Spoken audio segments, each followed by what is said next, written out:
silicone device for the win. How about it for CM Punk?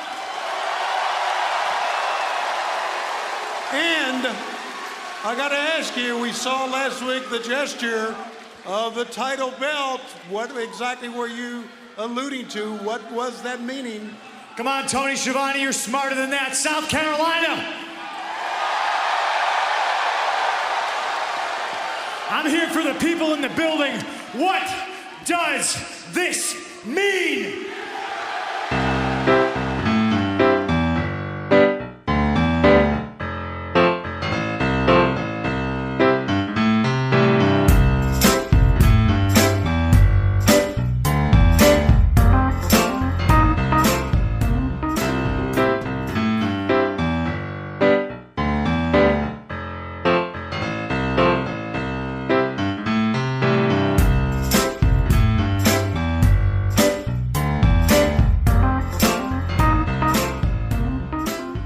You're listening to Talk AEW, the official wrestling podcast of TalkAEW.net.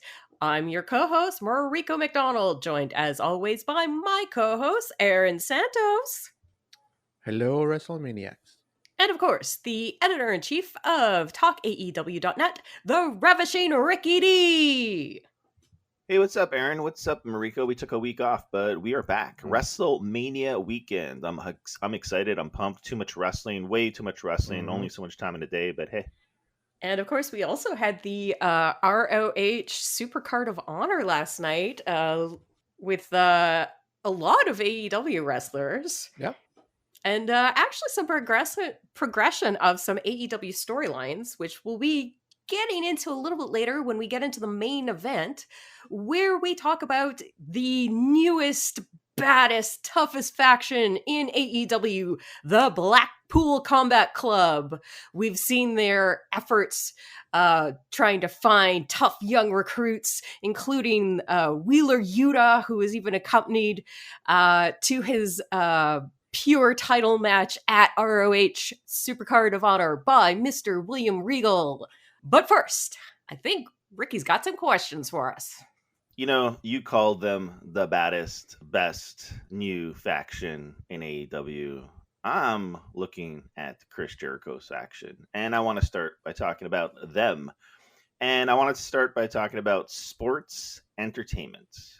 So I want to know, Mariko, is there too much wrestling on this professional wrestling show? The answer is no, Ricky. I don't want freaking skits and spelling bees. I want wrestling. Oh man, I want a spelling bee. So, I love this Chris Jericho faction. The bit is great. It's amazing. Yeah, it's amazing. It's so funny. So this episode of Dynamite was a strange one for me, because a part of me thinks it was an excellent episode of professional wrestling. And then Jericho made me realize that it was lacking in terms of like the pacing, because, and Aaron, you can step in now and tell me if I'm right or wrong. We had like some amazing matches. We had Jay Lethal versus John Moxley. Like, holy shit. I like this Jay Lethal dude. Oh yeah. His match with Lee Moriarty, just to jump in again, because I think I was the only one of us to watch the Supercard of Honor, but the Lee Moriarty match was like a dream match. It was amazing. Yeah, we had the incredible match between the American Dragon and Wheeler Yuta. Yeah. Right? Yeah, they're really pushing that Yuta. I feel like there was one more good match, and then they open up with CM Punk, but it was like it wasn't a great match. It was just like CM Punk was there, so it was kind of cool. But I really do think that they should have opened with the American Dragon and Yuta. I think that would have really had the crowd going right from the start. It was a hot crowd, though. It was a hot crowd, but the South Carolina crowd was very hot. I just think that the CM Punk match went way too long, because here's the thing is that he's fighting Max Caster, who I believe is fantastic too. But there's no stakes. There's like, it's not for a title. CM Punk's already in the top 5. So it's like there's really no suspense. And I feel like every match in this episode of Dynamite went 5 minutes too long. I didn't have a problem with the CM Punk match just because, like, Not well, at you're all. It was so entertaining. yeah, Again. it was a great match. I mean, again, it puts Max Caster in the spotlight. I mean, he needs some time in front of the camera. And CM Punk, I mean, like, the end product is he's got to get some wins under his belt if he wants to move up to those rankings. So it's just the whole ranking situation, right? Yeah. I think that's one of the things about the ranking system is, like, we'll have matches that seem to have no stakes on the surface, but there is, like, the secret, behind the scenes thing of, the fact that wins and losses matter. Yeah.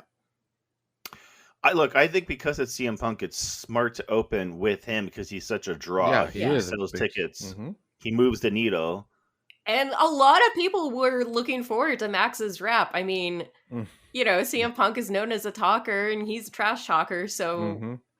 yeah, it was great. It was a particularly good one. We were wondering, like, how far he was gonna go, being that it's PG Punk and everything, but it hit all of the right notes for me. Mhm. Well, he referenced Will Smith. He talked about Punk pooing his pants. Yep. Yeah. I still think it went 5 minutes too long. I think they needed to get the show going, and I think everyone was just waiting for Punk to get on the microphone. Eventually, he did, and that was fantastic because he confirmed he's going for the championship belt. Mhm. Anyhow, look, I see. I'm not. I don't agree with you, Mariko. Like, I want my professional wrestling to be good when we get the wrestling, and we do get it with AEW, which is why AEW is fantastic. But I don't know, man. I can have a spelling bee. Why not? Give me a spelling bee. Yeah, but if you want that spelling bee, you can go watch in WWE, not Yeah, in AEW. exactly. So There's already a product doing that. For people who just want to watch wrestling, Mhm. there's a different product for that, and that's the one that I watch, and that's the one I talk about. yeah, Which brings me back to the best faction in all of professional wrestling and sports entertainment. Of course, I'm talking about the Jericho Appreciation Society, who were featured heavily in this episode of Dynamite. So first, they had this amazing backstage yeah. video interview. Like, Aaron, can you Yeah. look behind you? Aaron, check the closet. What do you got in the closet Oh there, my Aaron? God. What do you got in the closet? That's funny. Mariko, what's behind the curtain? That was What do you so Nothing. goofy, but it Nothing. Oh, nothing. Good love Matt Parker. My God, this guy, we've been raving about 2.0, Yeah. whatever you want to call them now, since day one. Oh, yeah. And we've always said that this dude is like a mix of like the Nasty Boys and like Macho Man Randy Savage. I can't stop laughing Mhm. whenever he's on TV. He's just so animated. He's so animated. Dude, the way his eyes are always Yeah. twitching. Mhm. It's a little weird for me that I get an extra little weird kick out of it because he kind of looks like an ex-boyfriend of mine. Oh, jeez. And I just imagine that guy doing and it fits in a weird way. So it's just Mhm. always a very strange experience when I see Matt Minal. But that's the thing. When we get interview skits like this, Mhm. this is where I'm like, shorten a match by 5 minutes and give me one more video package or interview or whatever that is this funny. And like, again, Chris Jericho once again reinventing himself. And I didn't think that this would work. I know it's Jericho, but I was like, I don't know about this whole influencer thing. Even the name of the faction, like you pointed this out last week, Mariko, that Yeah. he basically stole it from Makito. Mhm. And Garcia is like a fish out of water here. Yeah. But damn, these guys are like awesome. They look more menacing and more intimidating, even though they're playing it for laughs, than the Mhm. actual Inner Circle. Yeah, I don't know if I'd go that far, but okay. When it was the Inner Circle, like Jake Hager was kind of like a goof. He is a goof. Yeah.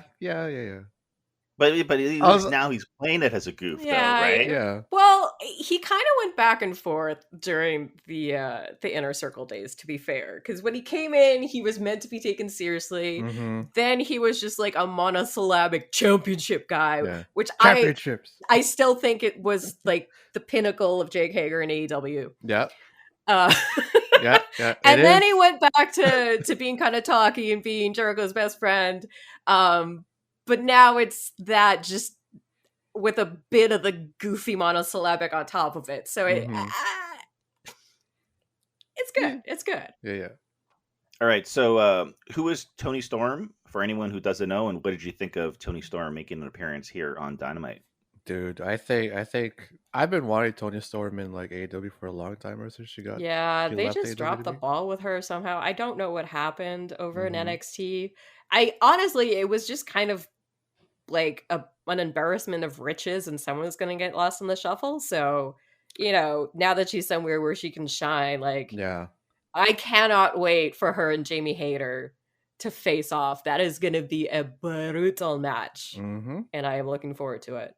Yeah, like just want to add because having Tony Storm in that women's division just makes it even more stronger because No, she's a very strong competitor, Mhm. very strong sense of character. I think she's going to be super fun to watch. Yeah, really excited. Very stoked.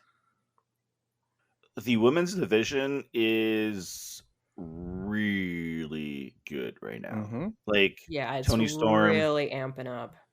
Ruby Soho, Britt Baker. I still think Nyla Rose is the foundation of the women's division. I agree with Nyla Rose, not Britt Baker. Nyla Rose has been there since day one. She had the championship before. She Yeah. had those amazing matches with Riho. I'm really looking forward to her match with Thunder Rosa next week. I think that's going to be fantastic.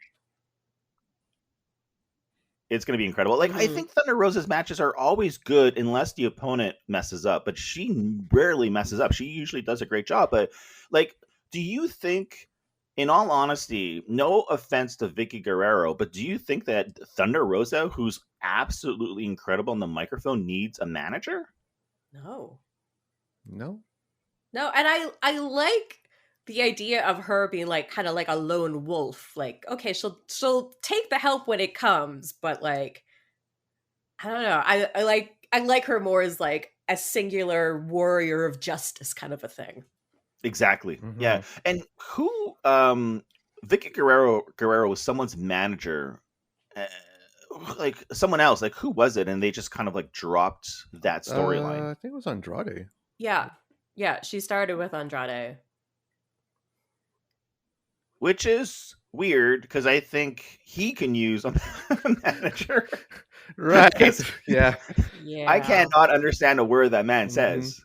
Like, he cut a promo this week. I think he said like 6 words, and I was like, "What the? What?" Yeah, did he say? the Latin accent is pretty heavy on him. Like it's very strong. Yeah. It is very strong. But is he doing it on purpose? Or No, I don't think so. No. So like, I have to assume Charlotte Flair speaks fluent Spanish because I don't understand how else they could communicate. Right. What did you think was the best match of Dynamite this week? The best match. We know what the best moment is, Aaron. For- Okay, for like me- there was a Jericho Association Society, right? Like let's just like put a pin on that. I beg With the to, best I match. beg to differ, but you all know me. It has to be like Jay Lethal and John Moxley. That was a fun match. Or no, Wheeler Yuta and Bryan And Danielson. Danielson. Hell yeah. And you know why? It's not just because Wheeler Yuta just like looked Dude. on the same level as like the American Dragon for a Mhm. guy who's like what, 24, I'm guessing. But they put William Regal on the commentary. Mhm. I love the Blackpool Combat Society just because we get William Regal on Mhm. commentary. I personally think he should be commentary on everything. And I also wanted to shout out from his debut on commentary, the fantastic line in reference to Danhausen. Pray tell, masked man, referring to Excalibur, who is that demon waif?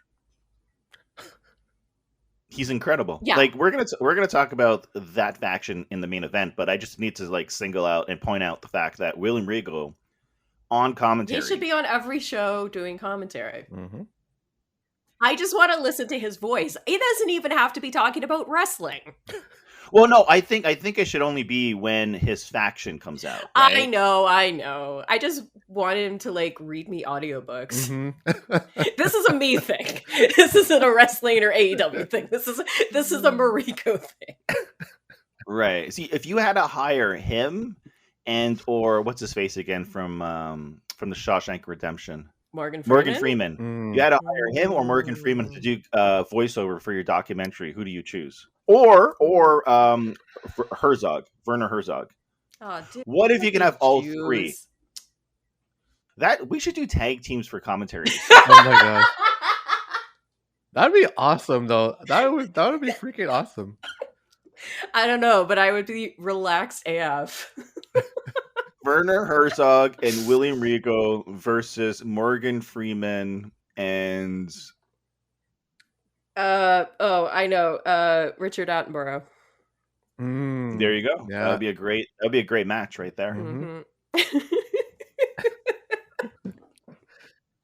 I know.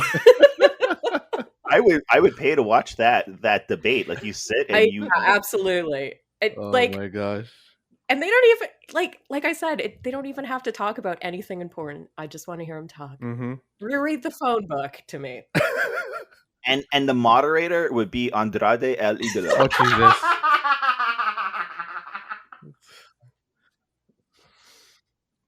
Oh my gosh. That's too funny. This match, Aaron, you're right. It was. I mean, I don't understand how. I mean, we say this every week. How did WWE pass on Wheeler Yuta? Like, how? He's a skinny dude. I know, but like eventually, like you build muscle. I mean, like Randy Orton used to be skinny. Yeah, I remember that. Anyone see Cody Rhodes this week? Nope. I love that there was a rumor circulating that he might back out. I was just like, I guess you need to keep your name in the news cycle. Like, what the hell? So I just want to quickly talk about FTR because they were heavily featured on this episode of Dynamite. Yes, I think they appeared 3 times, right? So, Aaron, this question is directed to you because I've been speaking to a lot of people over the past 3 weeks about AEW, reconnecting with old friends who just so happen to watch wrestling, talking to, I don't know, your wife maybe. And everybody hates the young schmucks except for you. You gotta love to hate them. What the hell? I don't hate them. I think their Yeah. shtick is hilarious. And I also do think, truly and 100%, Brandon Cutler is one of the premier comedy wrestlers of all time, of our time right now. Does not get enough The praise. assistant stooge, like I think it was a match on Dark this week. The comedy shit that he was pulling off, like just pure slapstick. It was amazing. And like, that's the thing, is that to do it well, you actually have to be a fairly accomplished wrestler. Dude, like the commitment to the character that he's created is just like yeah. I agree. I think Brandon Cutler is amazing. I rave about him every week. But my question to you, Aaron, is in all honesty, who's the better tag team? Is it the Young Bucks or is it FTR? Be honest. Like, who do you think's a better tag team? Honest? I don't know. Oh my god. Ugh. Okay, in terms of technicality,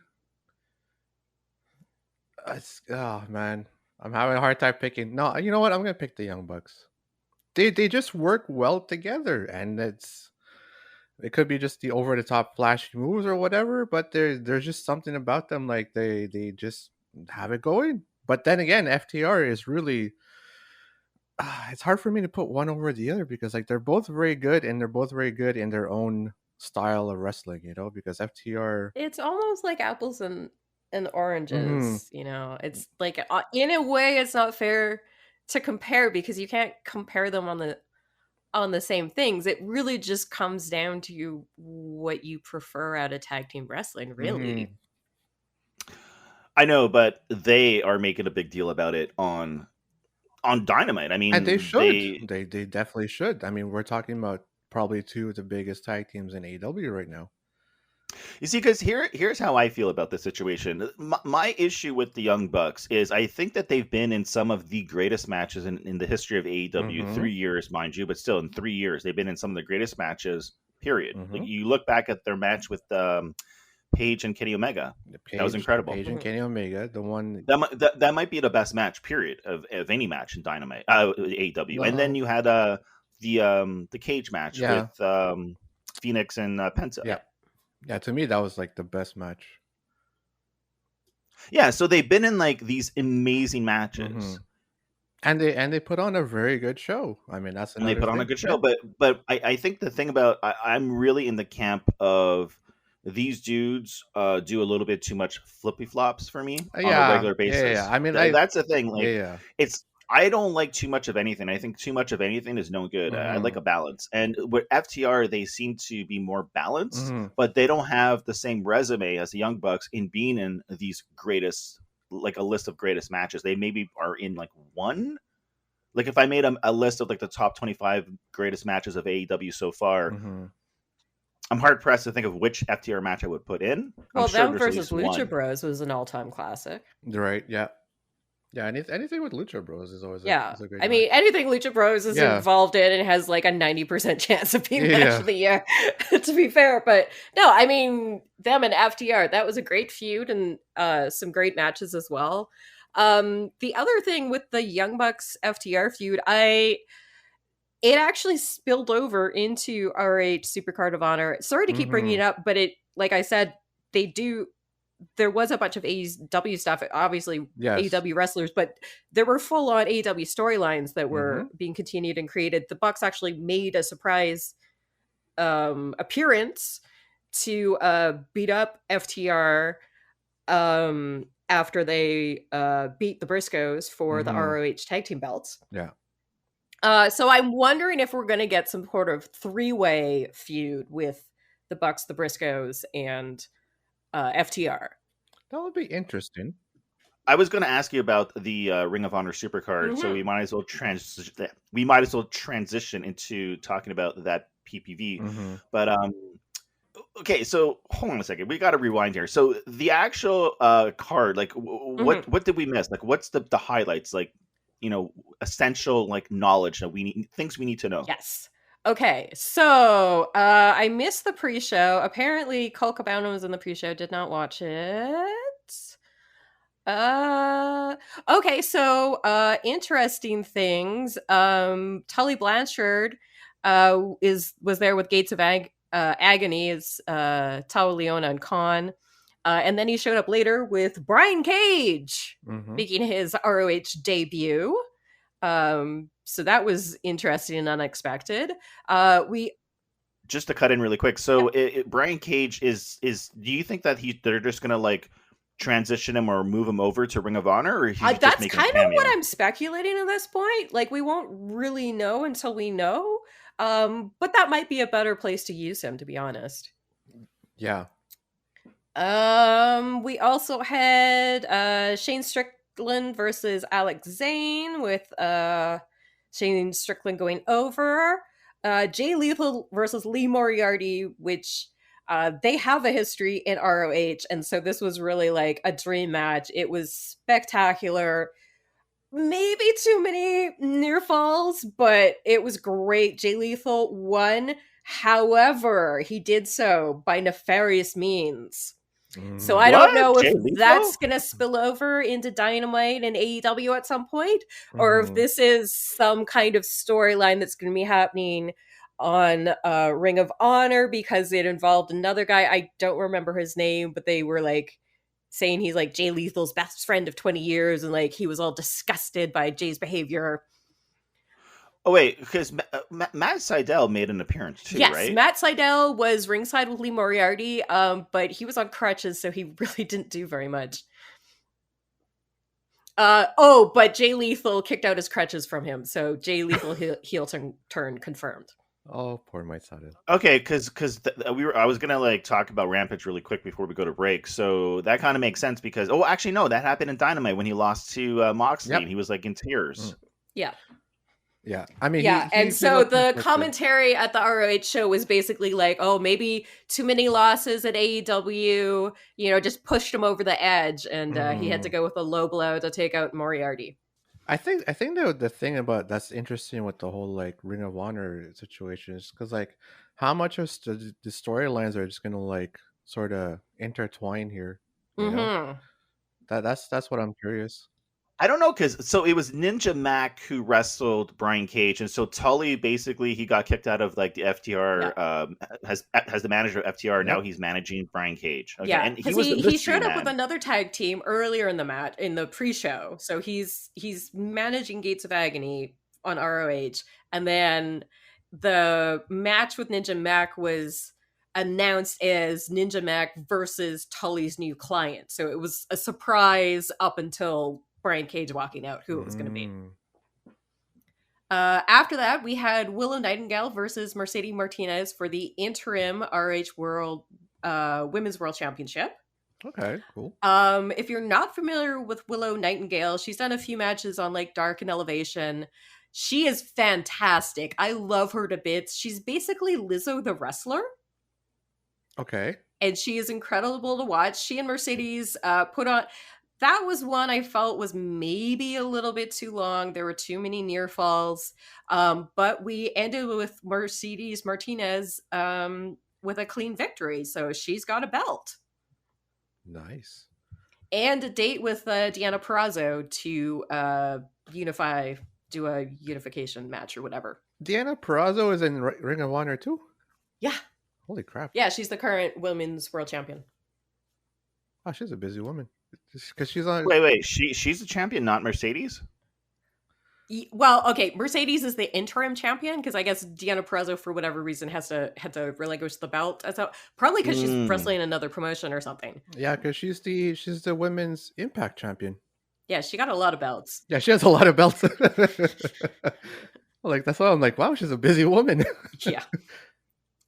After that, we had another dream match of the Briscoe brothers and FTR.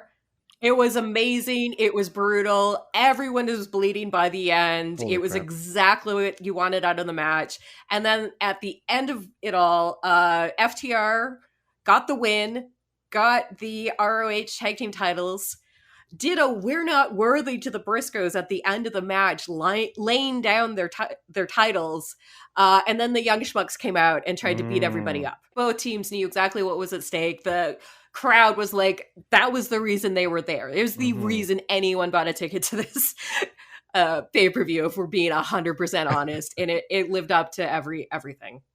Man, I want to see what happens with the Briscoes moving forward, because I don't know what's going to happen with Ring of Honor, but right now they can't wrestle on Dynamite nor Rampage. So it's like if they're banned from the AEW shows, like Ring of Honor would have to air on I don't know like what happens in the States with like TV channels and stations, but like they would have to air on a different network in order for the Briscoes to be allowed to wrestle on Tony Khan's like TV shows. Because the Briscoes, it's this long history where they made a bunch of homophobic remarks like years ago, right? Okay. And so there's a really good, Jim Cornette actually talked about this, and it was like super funny because he actually like was there. It was like an event that happened in New York City, like way back, like years ago. The Briscoes showed up. It just so happened to be Gay Pride Week. That day, I think, was like Gay Pride Parade. So it was kind of like a culture shock for the Briscoes. And they were like late for a match or an event or something because they got stuck in the gay parade. So, talk about culture shock. So they went on Twitter and they were pissed off because they were late and they made some homophobic remarks.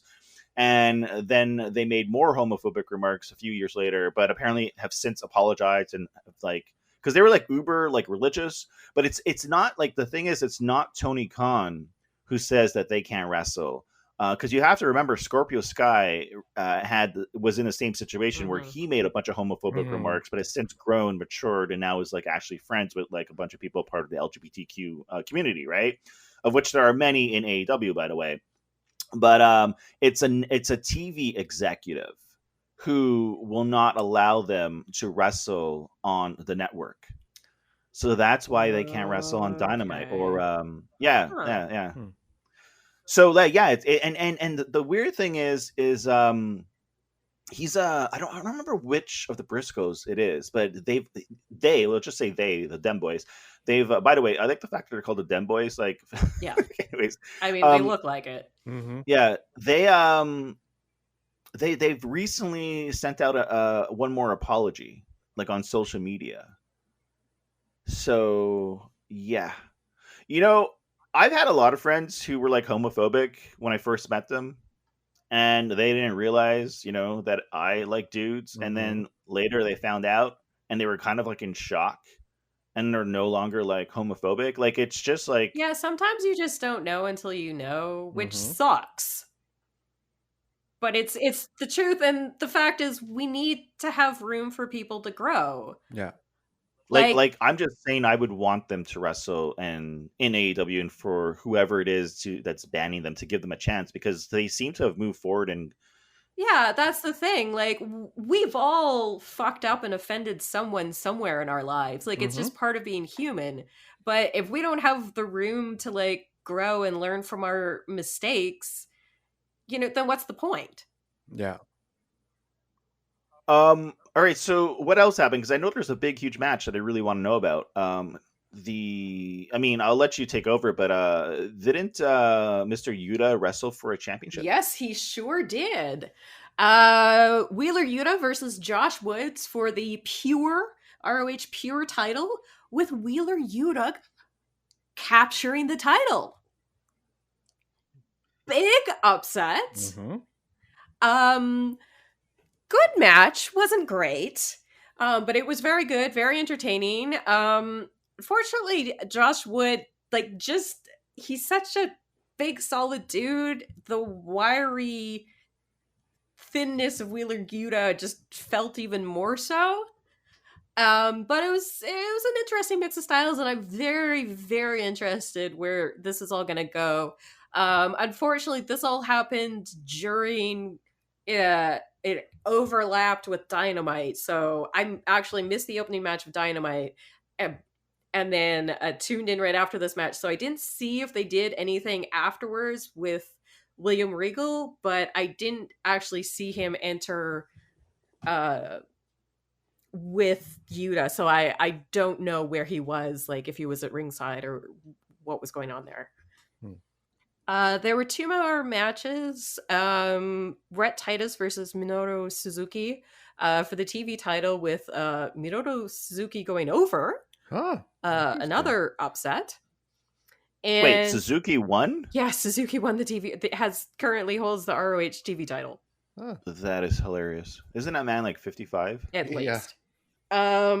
And then the World Championship match was Jonathan Gresham versus Bandito. I missed that one because I was watching Rampage, but apparently Jonathan Gresham was the winner. Wow, we have so much to talk about this week. This sounds like so the one match, I guess, to watch. Like, I heard there was a lot of great matches, but if there was one to choose, would it be the FTR versus 100%. the Briscoes? Yeah. Okay. All right, I'm gonna go watch it. I mean, the Bryan Cage match was essentially a squash. Ninja Mac is fun to watch because he's basically a real life Power Ranger, but like that wasn't what the match was about. The Willow Nightingale Mercedes Martinez match I enjoyed, but again, I think it went a little too long. But I mean, Briscoe's FDR is essential viewing. Hey, wasn't Chavo at the pay-per-view event also, Chavo Guerrero? Yes, I believe he was with Bandito. That was the match that I missed, so I didn't see what was going on with that. So I guess him and Tony Khan are cool now. Okay. Well, okay, this is like crazy. So let's just quickly transition to Rampage before we move on to the main event. So on Rampage, a few notable things happened. So back to the Young Bucks. So they showed up and they had this rematch with the top flight. And again, like people say that Tony Khan doesn't like rematches. No, Tony Khan just doesn't like rematches that happen week after week after week. But he will give us our rematch eventually. We just have to be patient and wait for it. And I kind of like, I don't know about you, but I prefer to sit around and wait for example, MJF CM Punk rematch. Yeah. But doing it every week, I don't know. I'm not a fan of it. It stops being interesting. And also, if wins and losses don't matter and we're saying the same thing over and over again, like, what's the point? Yeah. So Did anyone watch Rampage, or were you guys too busy watching the? No, you watch Rampage, Mariko. Yeah, I switched over, so I missed the match that you're referring to with the Young Bucks, but I caught everything after that. So here's Aaron. Did you watch it? I saw like the last half of it. I didn't watch the beginning. That match really, like, I mean, we knew that Dante Martin was like a superstar, but that match, in my opinion, really confirmed that this dude is actually better than the Young Bucks in terms of like his high flying, spectacular. I don't understand how that guy maneuvers. gets that high in the air. Like, it's the physics of it, like, baffle me. It's insane. Like, I would recommend watching the match just to see the high flying maneuvers. Like the from hang Dante time Martin. that guy gets, it's insane. There's one move where he jumped so high into the air, it was insane. It was like if they had a ladder in the ring, he would have like gone over the ladder. It was amazing. So I was like, I want to see Top Flight. You know, everyone talks about FTR versus the Young Bucks. I want to see Top Flight take the belts off of Young Bucks, because I think it would be incredible if Top Flight become the champions. I think we might be going there because they've been making a lot of their, getting back up the ranks, and I feel like this is one of their first matches back as a tag team on TV. So I think that this is kind of like a stake marker in their rise. So okay, they lose here to the Young Bucks, and then when they finally beat the Young Bucks and get the titles, it's going to be this beautiful completed arc that we're going to get. Yeah, because Jurassic Express still holds the championship belts, but I mean, I don't care who takes it off Jurassic Express. I just think that we need to eventually see a match between the Young Bucks and Top Flight where the stakes are so high that it's actually for a championship. That would be fantastic. Yeah, full gear. Yeah. The other big thing that happened on Rampage, which I just blew my mind. It was Powerhouse Hobbs versus Keith Lee. Oh my goodness. I mean, I love a hoss fight. Yeah. I don't even know if you could call this a hoss fight. This was on another level entirely. These are immovable men. This was like the Incredible Hulk fighting Superman. Yes! I mean, holy shit. Did you see the power slam? Oh, Lord. Insane. Powerhouse Hobbs power slammed Keith Lee, and like the arena just went silent because everyone was just amazed. It reverberated like an earthquake through the seats. I think it's such a great match to watch because, again, it's like, who else would be able to power slam like Keith Lee, Yeah. I want this feud to go on forever. I love that Swerve is involved, so Ricky has somebody to fight. Just keep it going. Just more of this. I said this last week and the week before. I think the best feud that is currently like I guess now it's in place. Like the best feud right now in AEW is the feud between Team Taz and Keith Lee. And I don't care who's on the side of Keith Lee, but just like watching Keith Lee and Ricky Starks backstage doing interviews and making fun of each other is hilarious. Yeah. But then watching Keith Lee actually wrestle Powerhouse Hobbs is incredible. Like I'm not sold on Swerve. I didn't think his match with Ricky Starks the week before was good. So I don't know if Swerve was the best pick for Keith Lee. I'll give it a chance. I know he's got a huge following. Kind of complements each other. So I think that's kind of where the idea behind that. God damn, this is such a great match. I can't stress this enough. Listening to Keith Lee versus Ricky Starks on the microphone is just gold. It's money. It prints money. So I'm glad that this was the main event of Rampage, and I'm really glad that you're sort of putting this what's the word I'm looking for? Not like really a face to Rampage, but sort of like they're kind of like saying like this is Team Taz's show. Like this is going to be a show where you're going to see guys like Starks and Taz. Well, and here guys Hobbs. like Starks. Sorry, because he's like a semi-regular part of the commentary team. Yeah, like I guess what I'm trying to say is it has its identity now, and it's very different than Dynamite. And I think Team Taz has a lot to do with the fact that they have this like unique sort of like dynamic. I really like Rampage. I think Rampage at times is better than Dynamite in the sense that like if you were to compare like 1 hour of Dynamite versus Rampage, because it's only 1 hour, there are a lot of weeks in which Rampage would win. It's just that Dynamite has the advantage of being 2 hours long. Depending on which hour of Dynamite you're comparing it to, but yeah.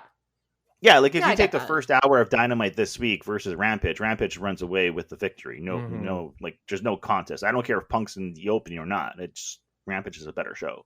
But the second hour of Dynamite was way better. Yeah, because we had like the Dragon and Wheeler Yuta and yeah, and Darby Allin versus Andrade. Yeah. What a great match that was too. Yeah. All right, well, yeah, lots to talk about this week, but I think we should take a break so I can get some coffee, return, and we can talk about what are we talking about? Today on the main event, we are going to be talking about the Blackpool Combat Club. Wheeler Yuta seems to have an in now that he's got a little belt under his belt. But who else? Who else should William Regal and the baddest team in town go after? Just a quick word from our sponsor, Grey Cat Apothecary. That's Grey, greycatapothecary.com. Maker of natural soaps and skincare without synthetic fragrances or colors.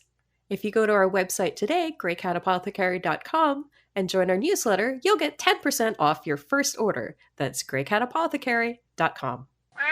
For over 3 weeks, the Jericho Appreciation Society has been the revolutionary force in sports entertainment. And when I call myself the influencer, it's not a catchphrase or a gimmick, it's the truth. Because for the last 3 weeks, I've had people from all around the world, dirt sheet writers, fans, lowly pro wrestlers from every roster in this country, including ours, wanted to be a part of the JAS. It's not gonna happen. There's only 5 of us. So for everybody who wants to join us, all I have to say is this, GFY. And you saw what happened last week when those pro wrestlers went up against these sports entertainers. We future endeavored John Silver and Alex Reynolds in Santana Ortiz, in that rat Eddie Kingston. We took those boys out for good. Hey, fellas. Oh, Cool Hand Ange has a bit of an idea here. What? Hey, Magic. Yeah. Why don't you take a peek? Hey, you want me to take a peek? Oh, yeah, take a peek. Daddy Magic, take a peek. Take a peek. Daddy Magic, take a peek. Yeah. I have no problem. Yeah. I'm about to take a peek. Oh, hold on, I'm nothing. Nobody there. Show him. Put the gun back. Nobody there. Let him nothing. No Santana, no Ortiz, no piece of trash Eddie Kingston. Who there? That Jake. rat. You want to take a peek? Take a peek, Jake. We beat them up. Get it through your heads. They're not here, and they're not coming back. Coming back! Hey, no! Well, it looks like there's been enough talk. It's time for the main event. And we're back for the main event on Talk AEW. Today we are discussing Moxley, Danielson, Blackpool Combat Club. As I mentioned, Wheeler Yuta, pretty much a shoo-in. Who else do we want to see in the scrappiest, toughest faction in AEW? Well, we'll get Aaron to start because I know Ricky isn't super into this question right now, but maybe we can get some discussion going, get him inspired. What should be in there? I had an idea in the beginning of the week. Now I can't even remember it anymore. It has to be... Holy crap. I think... Why am I drawing a blank? Off to a great start. I know. All right, I'm going to jump in. This is honestly one of the first people that came to my mind. And it seems like now would be the right time to recruit this person because they are in the midst of a pretty nasty heel turn, really showing how dastardly and underhanded they can be. Layla Hirsch. Oh my God, Layla Hirsch. Right? Yeah, Layla Hirsch. She is on a mean streak. She's definitely looking for I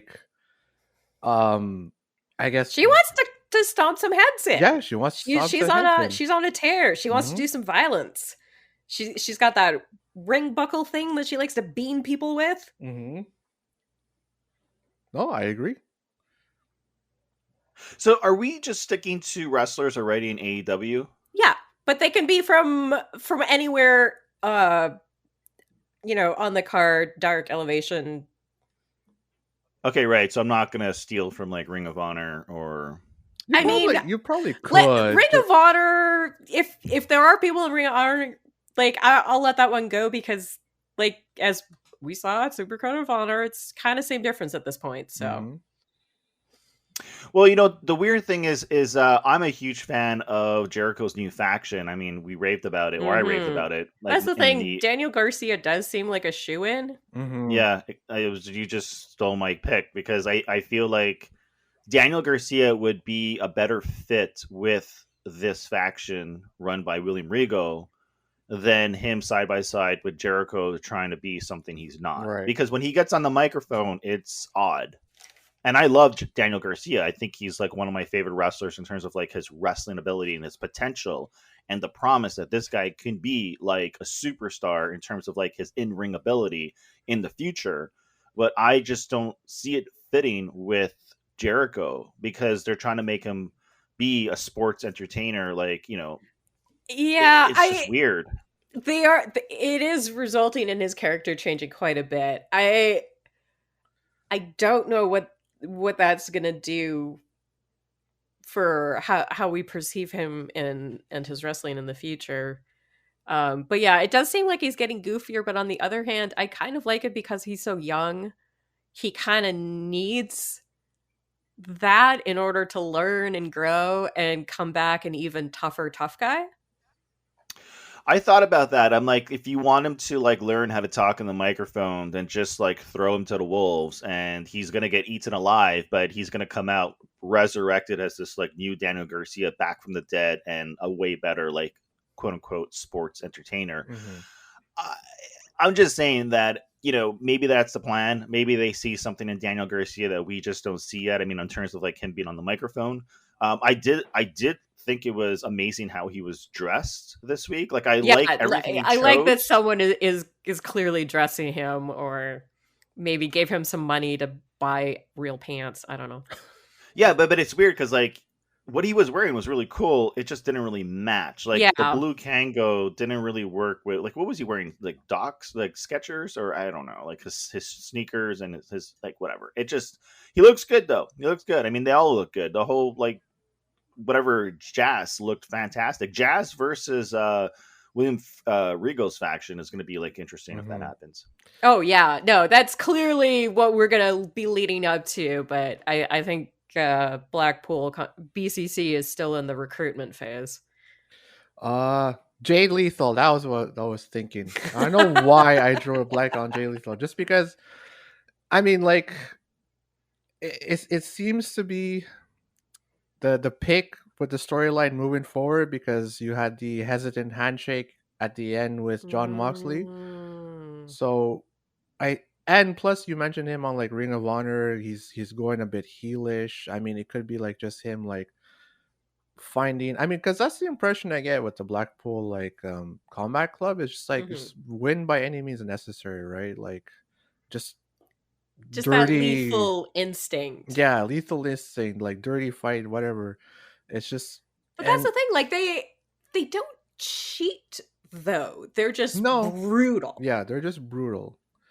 But it could be like it could Jay Lethal being with the Blackpool Combat Club could just be his like way of like bringing out a more brutal side to him rather than like. Yeah, I personally I think it's unlikely, but for all of the reasons you said, I really want it now. Yeah, I mean, because you can see him like he's kind of struggling with himself right now, right? Mm-hmm.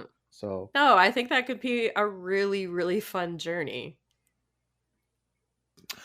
Now, but see, the thing about Jay Lethal is he's older, and so he's I not feel that like old. He's only like 34.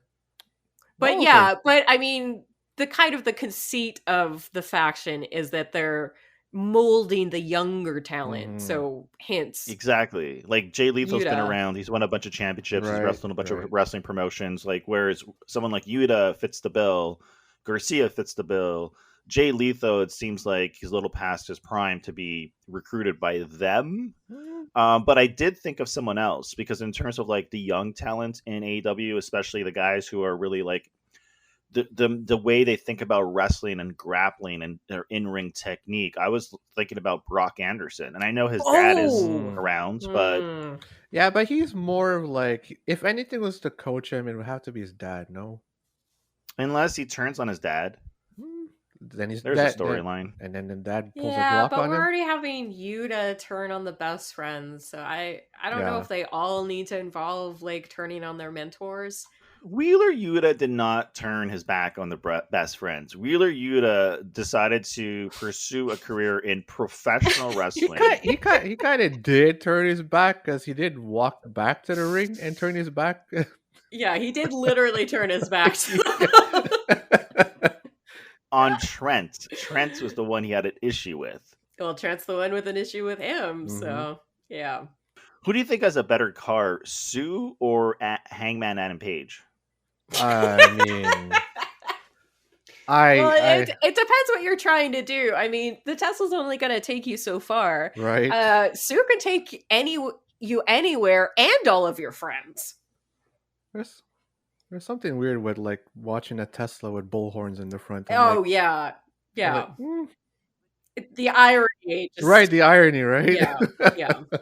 There's a lot of wrestlers I'm looking at who I think could fit in. Like Brock Anderson is one guy, but everyone I seem to be looking at, like they already have something going on. Like they're part of a faction, and or like for example, like Daniel Garcia is already part of Jazz. Yeah. Hook is part of Team Taz. You're not going to take away Hook from Taz, right?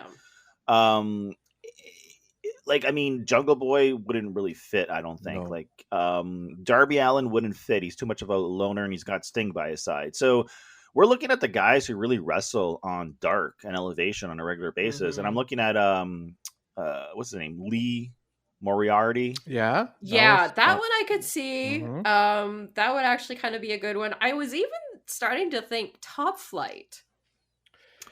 I mean, and I hate to say this because it has nothing to do with race or color or whatever, but I always thought that Lee Johnson and Lee Moriarty would make a good tag team just because they're both named Lee. They both have similar builds and physiques and wrestling style. Lee and Lee. I'm not against it. Again, not like a race or anything thing. Just like their styles would match up really well. But I have the guy, Mariko, okay, just to sort of like really solidify. What is the name of this faction again? The Black Pond? Blackpool Combat Club. This guy, he's going to be a perfect addition to the Black Eyed Peas, okay? Oh my god. He's gonna say Danhausen. He's gonna say. No way. Danhausen is untouchable. He's still looking for a faction, though. Aaron, you can't put Danhausen next to Hook is money. It prints gold. Oh, okay, he just beautiful. needs to. Needs to like. I actually kind of want just them together forever. Forget Team Taz, just the two of them. Yeah. Okay, so I'm gonna send a superstar over to your faction, and then it's still not going to be better than my faction because the Jericho Appreciation Society is just like the greatest thing ever, right? But you guys can have Kip Sabian, and I'll tell you why. Duh. Yeah, exactly. Duh.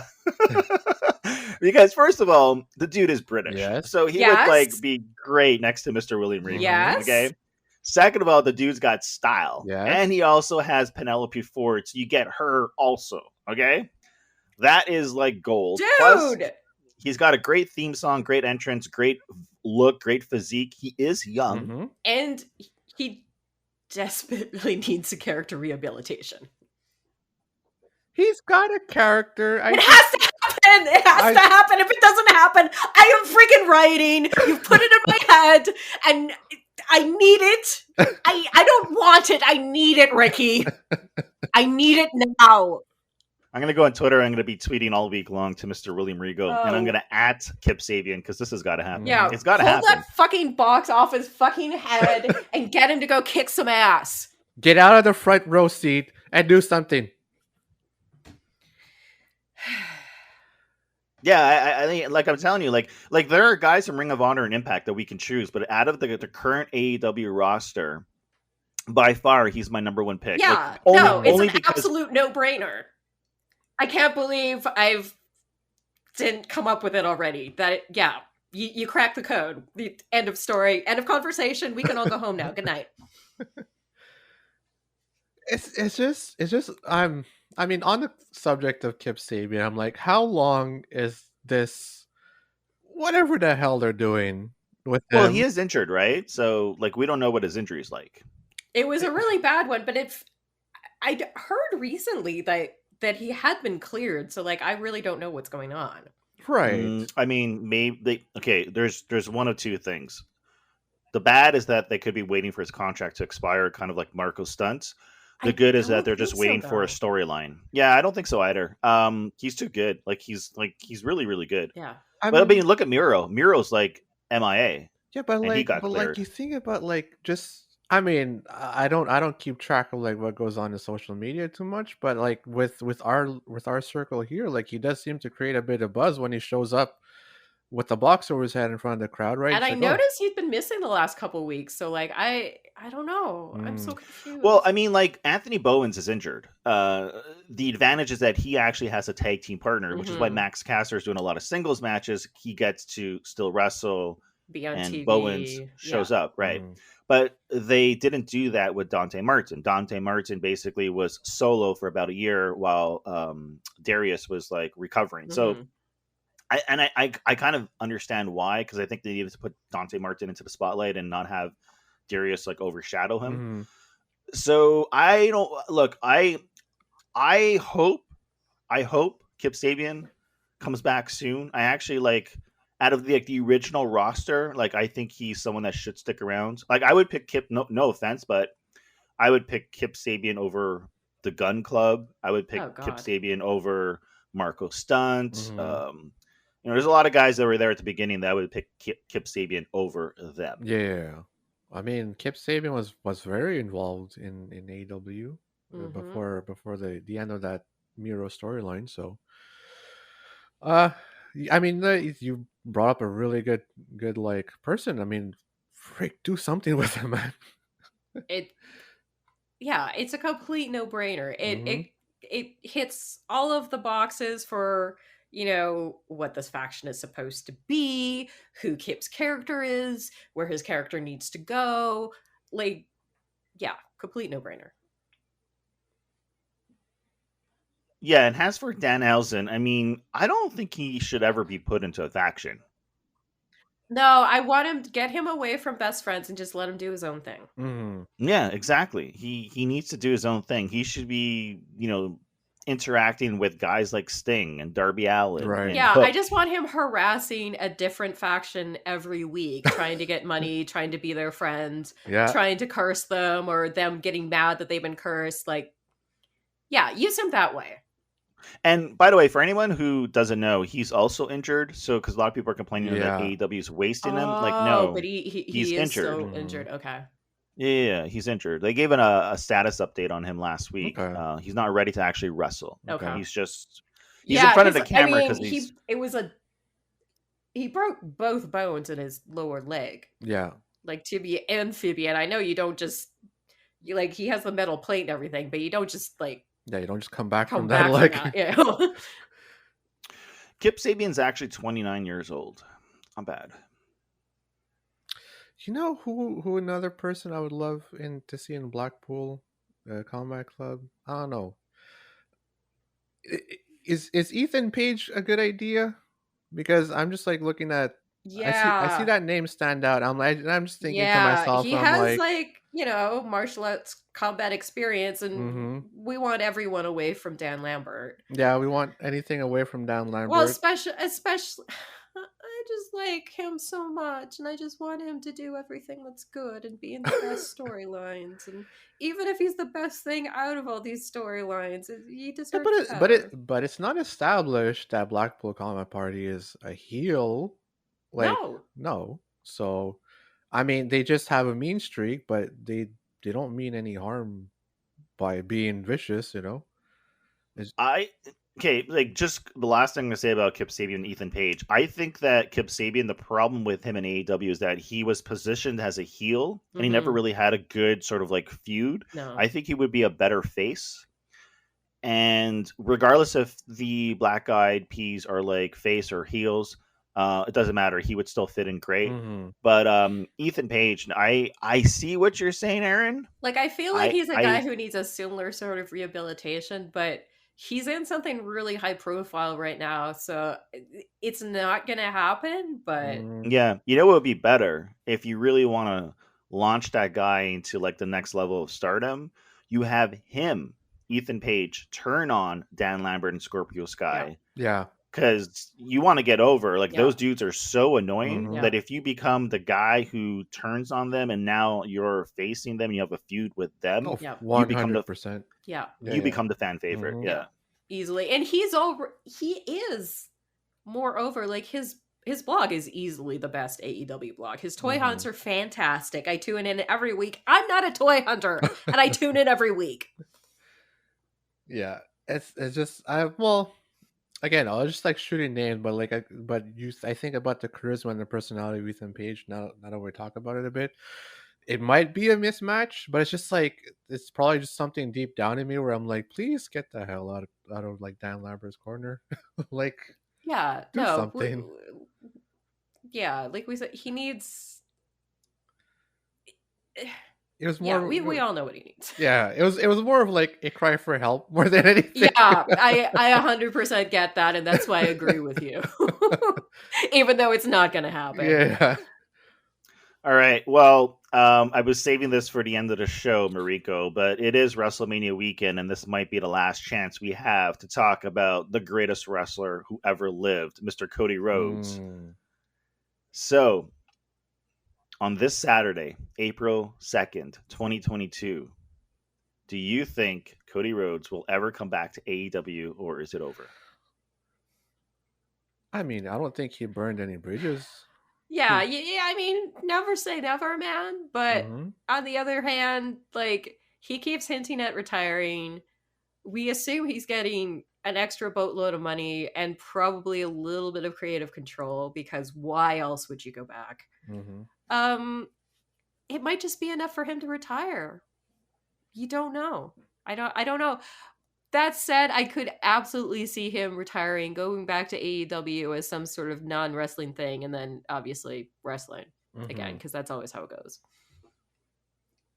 But I actually kind of see him retiring with WWE.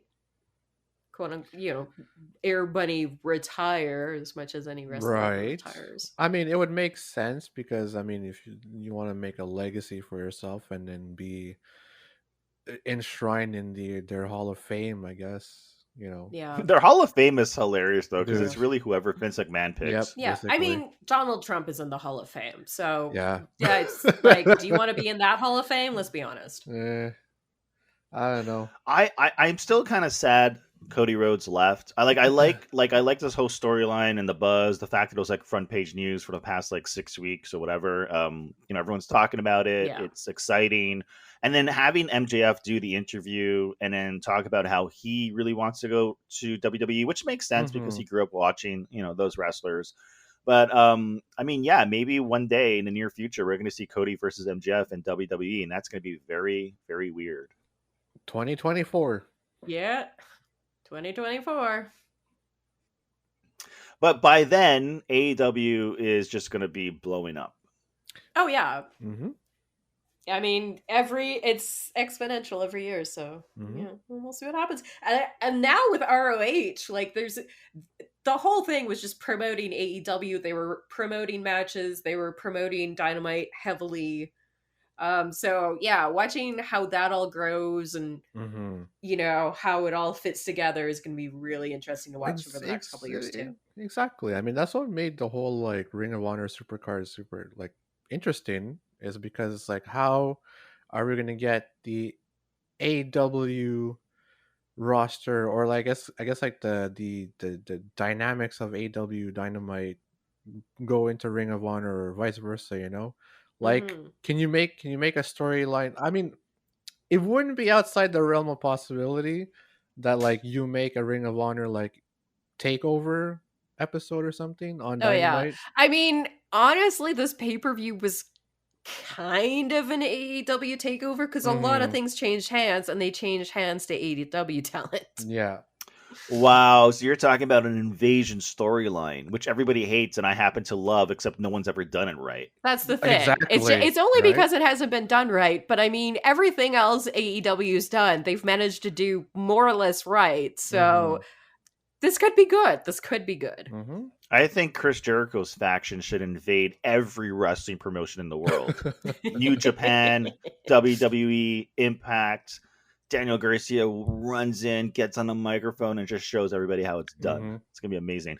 I have to apologize, guys. I know we're running long, but I really need to apologize because, we didn't talk about Wardlow at all. And Wardlow's like the Brock Lesnar of AEW right now, where he's banned from like the arena. Forget about ringside. He's trying to break in every week. He's murdering like security guards. Like it's basically the Brock Lesnar storyline, but like in AEW, but they replace Lesnar with Wardlow. And then Wardlow goes on social media, calls out Brock Lesnar. What? And this is amazing. Yeah. I didn't hear about that. That's amazing. It's amazing. Oh my God. Wardlow is just like the best. Yeah. The best. Like, I'm very happy that the storyline has officially kicked off, and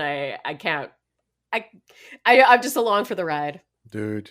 I mean, he's so over right now. I mean, like I can't imagine the pay-per-view when he like faces like MJF or something. Oh my just, God. like, It's gonna be electric. dude, seriously. Yeah, but the thing is that in my head, I thought Wardlow would be the champion by the end of 2022. He it looks like it might be CM Punk at this point. It looks like it's going to be a CM Punk versus MJF at the end of 2022. So Wardlow might just be aiming for the TNT championship again. I'm not sure. It's entirely possible because he did kind of get robbed of that potential win. So it's entirely possible. I don't know, man. You got to watch out for the Jericho Appreciation Society because those guys are coming for everyone. 2.0 tag team champions, Jericho world champion, Garcia TNT champion, Jake Hager background champion. Championships.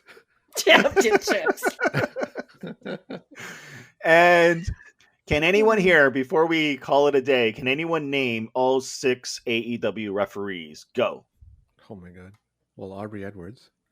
There's one. Brian Posey. That's 2. Mike Posey. That's 2. The guy who cried. Rick Knox. Rick Knox, yes. Rick Knox is 3. He's my favorite to hate. Bryce Remsburg. Bryce Remsburg. That's 4. The 5th is easy to remember too. I can't remember anything. Think of who used to own TNT and WCW. Think of the last name. Oh. Paul Turner. Paul Turner. Yeah. Paul Turner. Oh, okay, but here's the hard that was the one. other thing at RH. It was all AEW refs.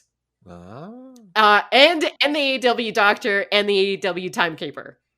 Right, but here's the hard pick. Or here's where it gets hard. Who's the 6th referee? There's 6. Yeah, they just added him and they never gave him a name. What is and it? I unfortunately just have to call him the Black Referee because no one has ever bothered to give me his name. Oh no. Yeah, I don't know his name. There's Aubrey, Bryce, Mike, Paul, Rick, and the question mark. And Tolkien. Oh my gosh. Anyhow, we'll find out for next week. I'm not trying to be a racist jerk. No one on commentary has ever said his name. Dear listeners, next week, the main event, we're going to rank all the referees from worst to best. You know what? That might be a good show, actually. I mean, there's a lot of stuff that happens with these refs in ring. Yeah, there's definitely a lot we can talk about here, for sure. All right, I think we are going to call it a day. But I would very much like to thank you, our gentle listeners out there in podcast land. Remember to like, subscribe, and comment if you can in your podcasting device of choice. I would also very much like to thank my co-host, Mr. Aaron Santos. No problemo. And of course, the Ravishing Ricky D. And just a reminder, you can find the podcast over at talkaw.net, where you can find all the links to listen to the podcast everywhere from iTunes to Amazon to Podbean to YouTube, you name it, it's everywhere.